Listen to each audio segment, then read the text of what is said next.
Morning.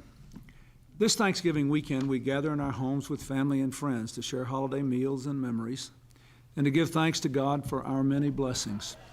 But Thanksgiving is not only a day to give thanks, it is also a time when we renew our commitment to our deepest values and to the duty we owe to one another.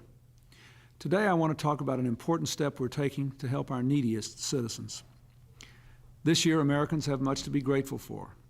Grateful that our economy is the strongest in the generation, offering greater opportunity than ever before for every American. Grateful that our communities are safer than they've been in 25 years, giving our families the security they need to thrive. Grateful that our air and water are cleaner than they have been for decades, preserving the environment for our children. And grateful that America continues to shine as a beacon of peace, freedom, and democracy all around the world. We're also grateful this Thanksgiving more Americans will spend this holiday in homes of their own than at any time of our history.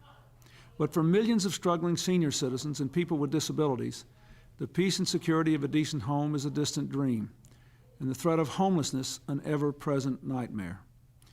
Too many of these hard-pressed Americans are warehoused in sterile nursing homes, not because they need to be, but because they can't afford to live anywhere else. Too many are trapped in substandard housing where broken plumbing, inadequate heat, and hazardous hallways are a dangerous fact of life. And too many spend more than half of their very modest incomes on housing, often sacrificing basic needs like food and medical care just to pay the rent. On Thanksgiving Day in 1933, at the height of the Great Depression, President Franklin Roosevelt entreated Americans to help the needy, recalling the steadfastness of those in every generation who fought to hold clear the goal of mutual help in a time of prosperity is in a time of adversity. Today, at this moment of unparalleled prosperity, we must do no less. Americans should never have to choose between putting a meal on the table or putting a roof over their heads. That's why I'm pleased that this month we're awarding nearly $700 million in housing and urban development grants to make sure no one has to make that impossible choice. These grants will enable hundreds of nonprofit organizations like the YMCA, Goodwill, and the Salvation Army to build more than 8,000 new apartments for struggling senior citizens and people with disabilities, and to subsidize their rents. Today, I'm also pleased to announce nearly $130 million for new housing vouchers to help people with disabilities in over 200 communities afford housing in the neighborhood of their choice.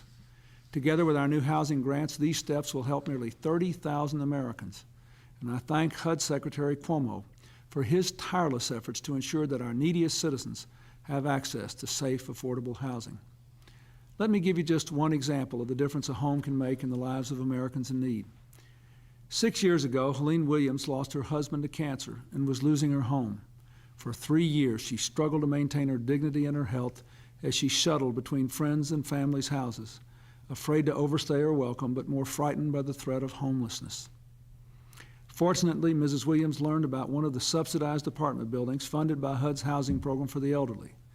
Today, along with her dog, Mr. B, she's thriving there and giving back to her community. Just this week, at the age of 80, she's been busy working with her church to deliver Thanksgiving turkeys to families in need. That's the kind of Thanksgiving story we need to hear more of. All of us bound together across the generations in a cycle of mutual help, caring for one another, giving back to one another, thanking God for our blessings.